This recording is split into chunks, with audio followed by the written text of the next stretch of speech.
எங்கள் பெரியப்பாங்க வீட்டு பக்கத்தில் டெய்லியுமே ஒரு மயில் வரும். அந்த மயிலுக்கு வந்துட்டு எங்கள் அபிமா வந்து சாப்பாடு அரிசியும் கோதுமையும் டெய்லி வைப்பாங்க. தண்ணியும் சேர்த்து வைக்கிறாங்க.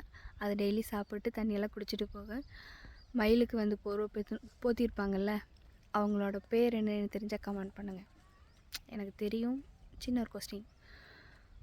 ஆனால் எங்கள் பாப்பாங்கெல்லாம் அரிசி வைக்கிறாங்க, அது ஜாலியாக சாப்பிட்டு போகுது. ரெகுலராக சாப்பிட்டு இருக்கிறங்காட்டி அது வந்து அவங்கள பார்த்து பயப்படுறதில்ல. ஆக்சுவலாக நான் போனங்காட்டி அது பயந்துச்சு. அந்த வீடியோ உங்களுக்கு பின்னாடி வருது பாருங்கள். அழகாக இருந்துச்சு. அது ரொம்ப பக்கத்தில் நான் பார்த்ததே இல்லை.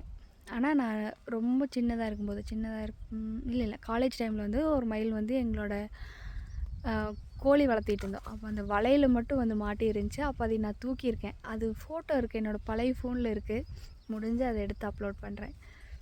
அழகாக இருந்துச்சு. அவ்வளோ பெரிய தோகை. அது ரொம்ப சோர்ந்து போயிருந்துச்சு. அதனால் வந்து என்னை எதுவும் அது கொத்தில் எதுவுமே செய்யல, விட்டுட்டாங்க. அதாவது ரொம்ப நாள் முன்னாடி. இந்த வீடியோவை பாருங்கள், அது அவ்வளோ அழகாக வந்துருந்துச்சு. தேங்க்யூ.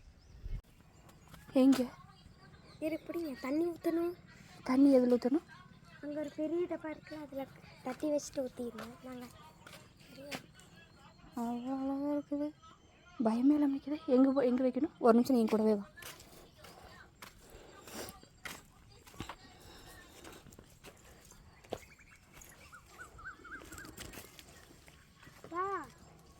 வச்சா வந்துடும். இதில் தண்ணி ஊற்றணுமா? அவள் கரெக்டாக தான் உட்காந்துருக்கா. பயமே இல்லாமல் வருதே. அதை ஒன்றும் பண்ண மாட்டாங்க. கையில் கொடுத்தா சாப்பிடுமா? கையில் கொடுத்தா சாப்பிடுங்க.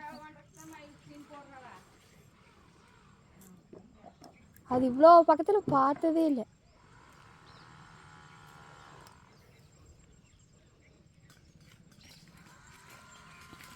ஓ, அது நம்மளே பார்த்தா தான் பயந்து விடுதோ?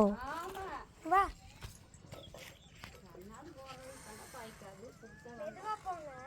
நான் போகல அவ்வளோ.